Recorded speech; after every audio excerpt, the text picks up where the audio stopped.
आप देख रहे हैं मीडिया विजन न्यूज चैनल।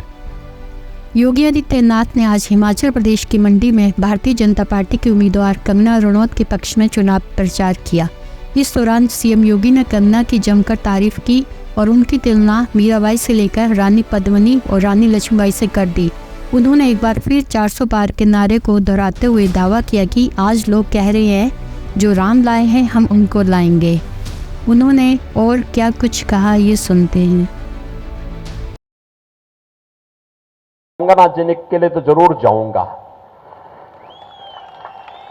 और इसलिए जाऊंगा कि हिमाचल की इस लड़की ने, देखिए, उसमें मीराबाई की भक्ति है, उसमें महारानी पद्मिनी का तेज है और विरोधियों से जूझने के लिए महारानी लक्ष्मीबाई का शौर्य और वीरांगना का भाव भी है। आपने देखा होगा कांग्रेस को और उद्धव ठाकरे की सरकार को कैसे सड़कों पर ला करके पानी पिलाने के लिए मजबूर कर दिया था इन्होंने मुंबई में। तब लोग पूछते थे कि कंगना रनौत कौन है। तब यहां से जयराम ठाकुर जी का बयान आया था, कहा कि हमारी यहां की बेटी है और अगर कोई कुछ बाल बांका भी करेगा यहां की दूर भूमि खड़ी हो जाएगी। और बहनों और भाइयों, आज मुझे आपके बीच में यहां पर उनके प्रचार के लिए आने का अवसर प्राप्त हुआ है और वह है कि फिर एक बार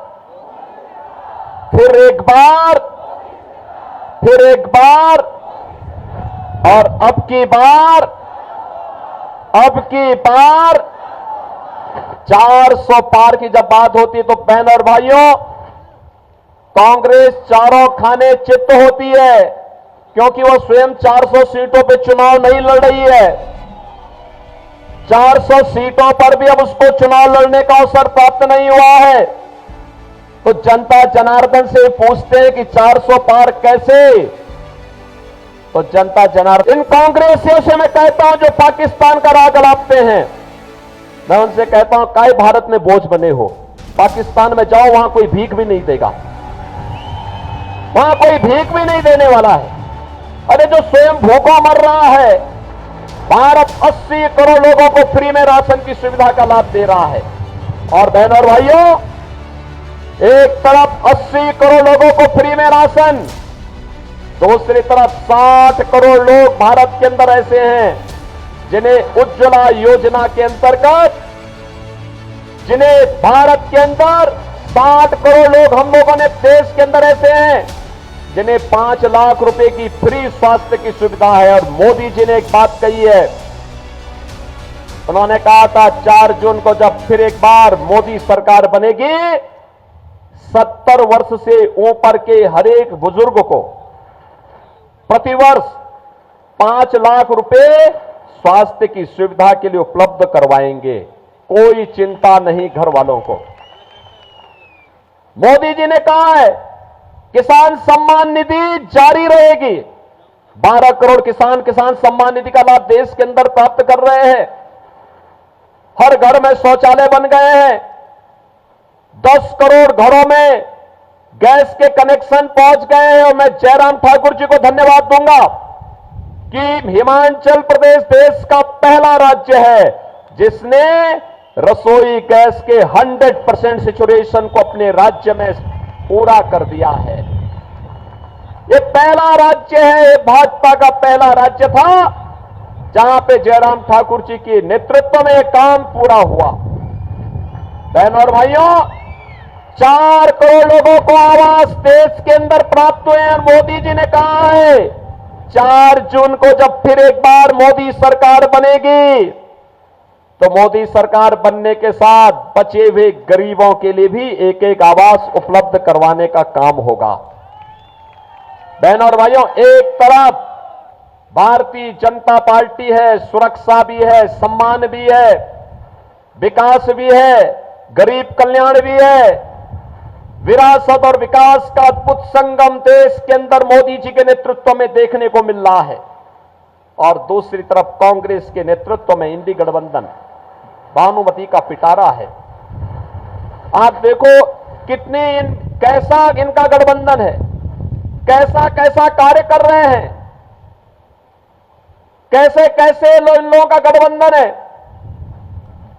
दिल्ली में कांग्रेस और आम आदमी पार्टी कहते कि हम मिलकर चुनाव लड़ेंगे, लेकिन पंजाब में उनकी सरकार है, पंजाब में दोनों एक दूसरे के खिलाफ लड़ रहे हैं। देश के अंदर टीएमसी और कांग्रेस कहती है कि हम मिलकर के चुनाव लड़ेंगे, लेकिन बंगाल में जहां टीएमसी की सरकार है वहां एक दूसरे को गाली दे रहे हैं। ऐसे ही हर राज्य में इनके हाल है। और इनका घोषणा पत्र, कांग्रेस का घोषणा पत्र तो ऐसे लगता है जैसे मुस्लिम लीग का घोषणा पत्र हो। बहनों और भाइयों बहनों, कांग्रेस को वोट देने का मतलब आज के दिन पर मुस्लिम लीग को वोट देने जैसा है। जो काम मुस्लिम लीग ने, जो काम 1940 के दशक में मुस्लिम लीग ने किया था, आज कांग्रेस वही काम करने जा रही है। उसका घोषणा पत्र तो देखो, उसका घोषणा पत्र कहता है कि पर्सनल लॉ लागू करेंगे। पर्सनल लॉ का मतलब आप जानते हैं? पर्सनल लॉ का मतलब तालिबानी शासन। बेटी स्कूल नहीं जा पाएगी, बहनें ऑफिस और मार्केट नहीं जा पाएंगी, बुर्का पहन करके घर के अंदर उन्हें दुबक के रहना पड़ेगा। भारतीय जनता पार्टी इस बात की घोषणा करती है, भारत बाबा साहब भीमराव अंबेडकर के द्वारा बनाए गए संविधान से चलेगा, किसी शरिया कानून से भारत नहीं चलेगा। कांग्रेस की इन मंशाओं को पूरा नहीं होने देंगे। और वीर भूमि हिमाचल प्रदेश से मैं आपसे यही कहना चाहूंगा, हमें कांग्रेस की मंशाओं को पूरा नहीं होने देना है। कांग्रेस का घोषणा पत्र कहता है, कांग्रेस के शहजादे से किसी ने पूछा क्या करेंगे सत्ता में आकर के, कहा गरीबी हटाएंगे। पत्रकार ने पूछा कि भाई ये बताओ, तुम्हारी दादी भी यही नारा देती थी और तुम भी यही नारा दे रहे हो। कहा दादी ने नारा दिया था लेकिन मैं एक झटके में हटा दूंगा।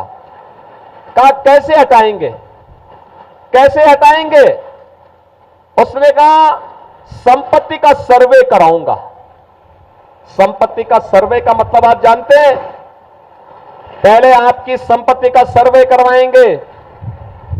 आपके फादर, ग्रैंडफादर ने, आपके दादा ने, आपके बाबा ने, आपके फादर ने, आपके मदर ने, आपकी मां, आपके पिता से किससे कोई पैतृक संपत्ति आपको प्राप्त हुई है, उस पर ये वरासत टैक्स लगाएंगे।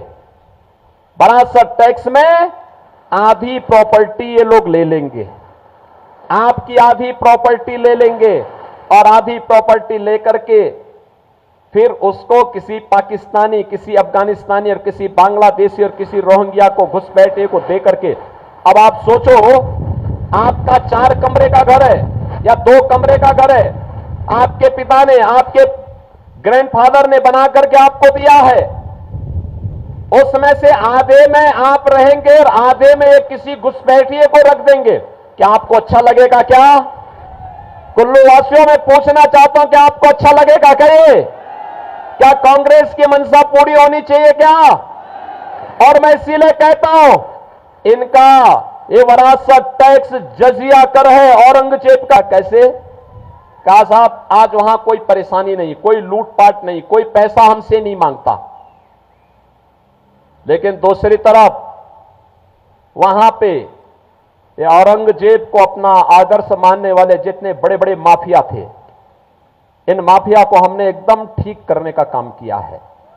बहनों और भाइयों, हमारा संकल्प था कि अयोध्या में रामलला का भव्य मंदिर बनाएंगे, और संकल्प भी पूरा हुआ। और हमारा संकल्प था कि उत्तर प्रदेश को माफिया मुक्त करके इनको मिट्टी में मिलाने का काम करेंगे। बहनों और भाइयों, आज आप देखते होंगे उत्तर प्रदेश में कोई माफिया नहीं बचा है, कोई नहीं बचा है। आपने 7 वर्ष में यूपी में कोई दंगे का नाम सुना?